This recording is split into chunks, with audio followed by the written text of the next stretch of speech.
সন্দেশখালী ইস্যুকে এবার বাঁকুড়ার ভোট প্রচারে হাতিয়ার করল বিজেপি। সন্দেশখালী থেকে নির্যাতিত মহিলা বাহিনী বাঁকুড়া জেলায় এসে শোনালেন পিঠে করার কাহিনী। বিজেপি মহিলা মোর্চার উদ্যোগে মহিলাদের মহামিছিলে পা মেলালেন সন্দেশখালীর মহিলারাও।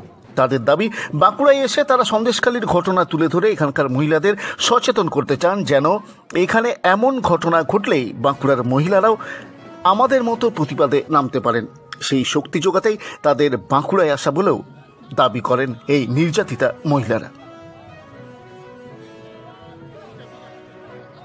আপনাকে দেখা গেল বিভিন্ন সময় আন্দোলনের মুখে, কি বলবেন আজকে বাঁকুড়া এলেন? আমি নির্যাতন পেয়েছি, কারণ নেই অকারণে যখন মনে করছে তখন আমাদেরকে বলছে যে আজকের এখানে মিটিংয়ে যেতে হবে, মিছিল যেতে হবে রাত 12টার সময়। তখন না যদি যায় তাহলে স্বামীদের ওপর অত্যাচার, স্বামীকে জোর করে ধরে নিয়ে গিয়ে মারছে। স্বামীর সামনে যখন শুনে যাচ্ছি যে মেরো না, তখন আমাকেও মেরেছে, আমার শ্বশুরমশাইকেও মেরেছে। টিএমসির লোকের, আবার স্বামীর শাহজাহানের লোকেরা লোক পাঠিয়েছে যারা তাদের। আপনারা কতজন এসছেন আজকে? সন্দেশখালী ছেড়ে বাঁকুড়ায় কেন? চাচ্ছি যে আমাদের ওই সন্দেশখালীর মতো যেন বাঁকুড়া জেলায় এইরকম অত্যাচার না হয়। আপনার বাঁকুড়াবাসীকে সেটা জানাবেন, বাঁকুড়াবাসীকে সেই কথা জানাবেন। এদিকে বিজেপি প্রার্থী তথা দেশের বিদায়ী কেন্দ্রীয় শিক্ষা প্রতিমন্ত্রী ডক্টর সুভাষ সরকার বলেন, এই মহামিছিল আমাদের নারী শক্তির প্রদর্শন।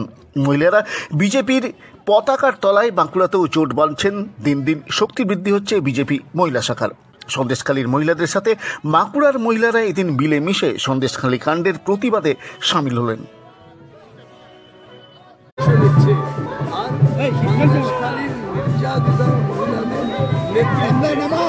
এই র্যালি মহিলারা নারী শক্তির প্রদর্শন, আর তার সঙ্গে সঙ্গে এই বার্তা যে নারী শক্তির সাথে মোদীজি আছেন।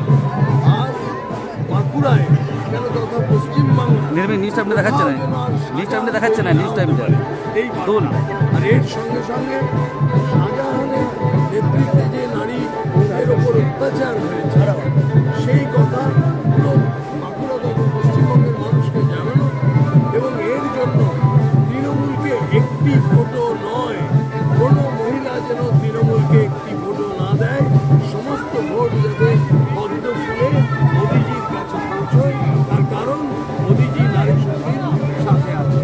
সন্দেশখালীকে আপনারা ইস্যু করে এই বার্তাটা কি সারা রাজ্যে ছড়িয়ে দিয়ে নিজেদের ভোট ব্যাংক শক্তিশালী করার চেষ্টা করছে?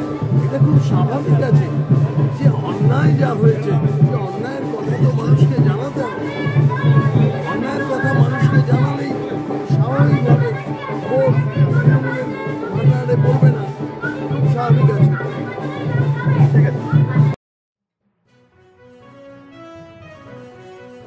যদিও তৃণমূল সূত্রে দাবি করা হয়েছে বাঁকুড়ায় মহিলারা যথেষ্ট সুরক্ষিত, বাঁকুড়ার মহিলারা বিজেপির সাথে নেই, তাই সন্দেশখালী থেকে মহিলাদের ভাড়া করে আনতে হচ্ছে সুভাষবাবুদের।